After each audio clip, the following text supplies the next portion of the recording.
हरे कृष्णा, राधे राधे। आज इस वीडियो में आपको पवित्र पावन वैशाख मास की कहानी बता रही हूँ। बहुत ही पुण्यदायी कहानी है। वैशाख मास में इसे सुनने मात्र से भगवान श्री विष्णु साधक से प्रसन्न होते हैं और भक्तों के मन की इच्छा पूरी करते हैं। बहुत समय पहले की बात है। किसी गांव में एक बुढ़िया माई अपने इकलौते पोते के साथ रहती थी। उन बुढ़िया माई के बेटे बहू बहुत समय पहले ही भगवान को प्यारे हो गए थे। बुढ़िया माई लोगों के घर काम करती ताकि अपने पोते और अपने लिए खाना पीना जुटा सके। बुढ़िया माई बहुत भागवत भक्त थी, भगवान विष्णु की अनन्य भक्त। हर साल वैशाख मास में स्नान व्रत का नियम लेती। तुलसी पूजा, पीपल सींचन, सूर्य देव को जल अर्पण करना, दीप दान, परिक्रमा सब करती। बुढ़िया माई का नियम था, पूरे वैशाख मास में वो भगवान विष्णु के निमित्त किसी ना किसी चीज का दान रोज करती थी। यम के लिए घड़ा दान जरूर करती थी। जब से बेटा बहू गए थे तो वो अपनी हर प्रार्थना में अपने पोते के लिए ही सब कुछ मांगती थी।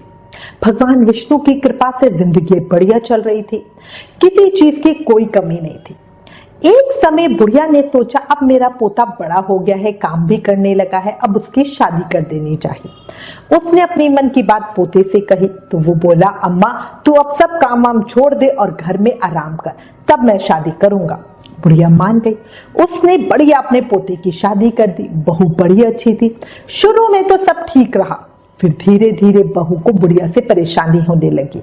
वो बुढ़िया अम्मा के हर काम में टांग अड़ाती, रोका टोकी करती, उसे अच्छे से पूजा पाठ भी नहीं करने देती। दान करने के लिए तो बिल्कुल ही साफ मना कर दिया। सब चीजों का हिसाब किताब खुद रखती। बुढ़िया अम्मा के पास 1 रुपया भी नहीं छोड़ती वो किसी को कुछ कर सके। वैशाख का महीना आने वाला था। बुढ़िया अम्मा को चिंता सताने लगी कि अब वो क्या करे। उनका तो रोज दान का नियम होता है।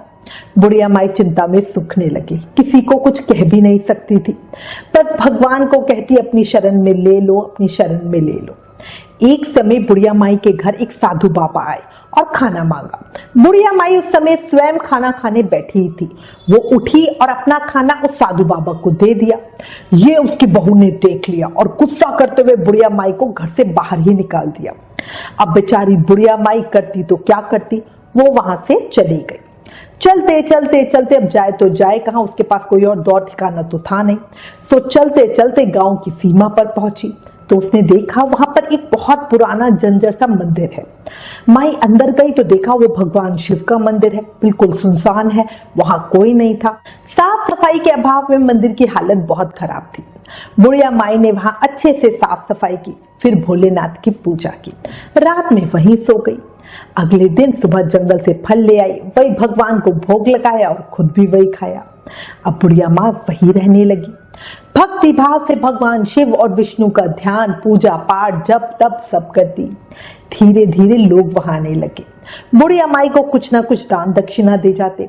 बुढ़िया माई खुशी से उन पैसे और चीजों से भगवान की सेवा पूजा करती, साधु संतों की सेवा करती।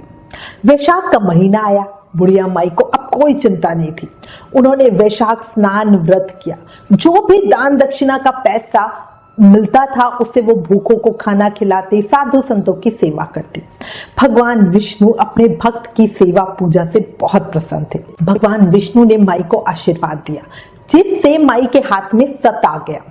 मंदिर में बहुत लोग आते थे, पर जिसके सर पर भी बुढ़िया माई खुद अपना हाथ रख देती थी उसकी कामना पूरी होती ही होती थी। लोगों ने इस चमत्कार को धीरे धीरे महसूस किया। अब ज्यादा भक्तों की भीड़ मंदिर में रहती। माई के पास अच्छी खासी दान दक्षिणा इकट्ठी हो जाती, पर माई कुछ खुद नहीं रखती थी। माई सब कुछ सेवा में ही लगा देती। उधर माई के घर से जाने के बाद उनके पोते का काम चौपट हो गया। घर में खाने के लाले पड़ गए। बहू का गर्भपात हो गया, जिससे वो हमेशा दुखी रहती। लोग कहने लगे बुढ़िया माई के प्रताप से ही घर में बरकत थी। उनके घर से चले जाने के बाद घर की बरकत, मां लक्ष्मी की कृपा सब चली गई। पोते और बहू ने बुढ़िया माई को ढूंढने का बहुत प्रयास किया, पर उन्हें वो कहीं नहीं मिली। एक दिन बहू की माँ ने अपनी बेटी को मंदिर वाले चमत्कार के बारे में बताया और कहा कि दामाद जी को लेकर उस मंदिर में जा, अगर उस अम्मा ने सर पर हाथ रख दिया तो व्यवसाय भी चलेगा और कोख भी भर जाएगी। बहू पति को लेकर उस मंदिर में गई। वहां जाकर देखा तो सामने बुढ़िया अम्मा। पोता अपनी दादी को देखकर खूब रोया। बहू ने भी माफी मांगी।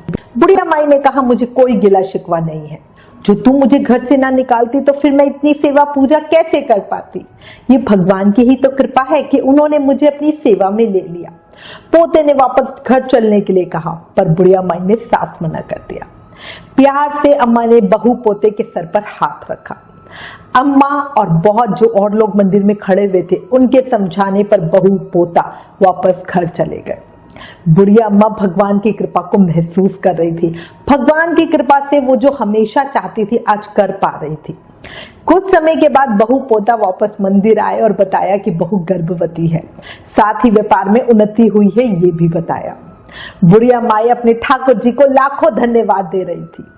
अब सब कुछ बढ़िया चल रहा था। हे भगवान विष्णु, हे वैशाख के ठाकुर जी, हे मधुसूदन भगवान, इस कहानी को कहते सुनते हुकारा भरते सब पर अपनी कृपा बनाए रखना। बुढ़िया माई की तरह सबकी भी मनोकामनाएं पूरी करना। हमें भी भगवान अपनी सेवा पूजा भक्ति देना। वैशाख मास स्नान व्रत ऐसा ही है जिससे इस लोक में सुख और परलोक में मुक्ति मिलती है।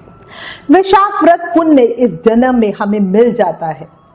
बोलो विष्णु भगवान की जय, मधुसूदन भगवान की जय, दीन बंधु दीनानाथ की जय।